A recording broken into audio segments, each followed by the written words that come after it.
I'm retired and teaching in seniors in high school. I wish they could be here to hear you today. I'm teaching these people an investment course part-time, and the first class I went to, they asked me to teach them how to prepare for retirement. I would like to know what the 2 or 3 things are that you would suggest that I include in this course.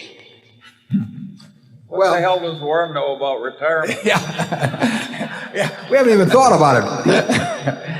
Now, let me give you one suggestion for that group. I use this sometimes when I talk to a bunch of high school seniors down in Nebraska, Westland, a few weeks ago. But tell the youngsters in the class, they're probably around 16 or 17. And if they're like I was when I was 16, I was only thinking of 2 things, and Martin's Aunt Barbara wasn't going out with me, so I was down to cars. I tried hearses, but that didn't work. And let's assume, and I use this let's assume a genie appeared to you when you turned 16, and the genie said, you get any car you want tomorrow morning tied up in a big pink ribbon, anything you name, and it can be a Rolls Royce, it can be a Jaguar, it can be a Lexus, you name it, and that car will be there and you don't owe me a penny. And having heard the genie stories before, you say to the genie, what's the catch? And of course the genie says, well, there's just one.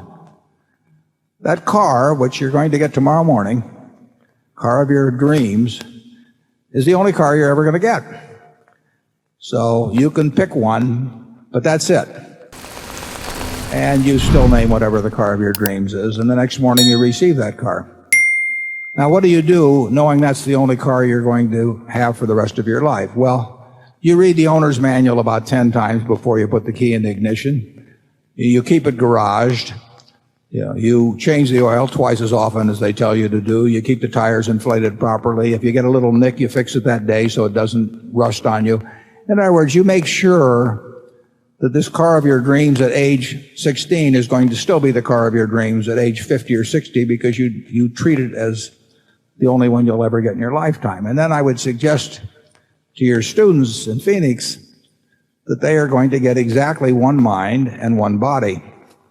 And that's the mind and body they're going to have at age 40 and 50 and 60.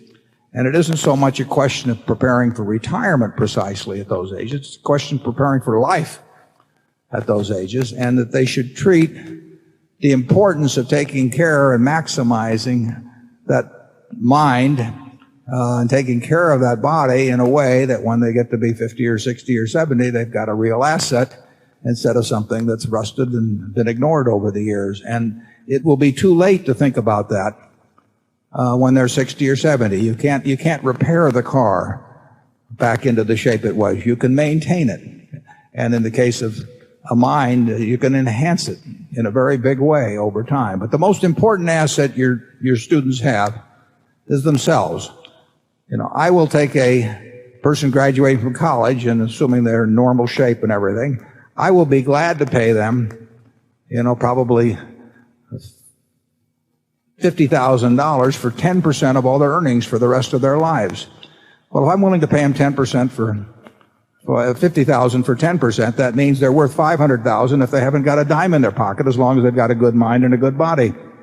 Now, that asset is far, far more important than any other asset they've got, unless they've been very lucky in terms of inheritance or something. But overwhelmingly, their main asset is themselves, and they ought to treat their main asset as they would any other asset that was divorced from themselves. And if they do that and they start thinking about it now, and they develop the habits that maintain and enhance the asset, they will have a very good car, mind, and body when they get to be 60. And if they don't, they'll have a wreck.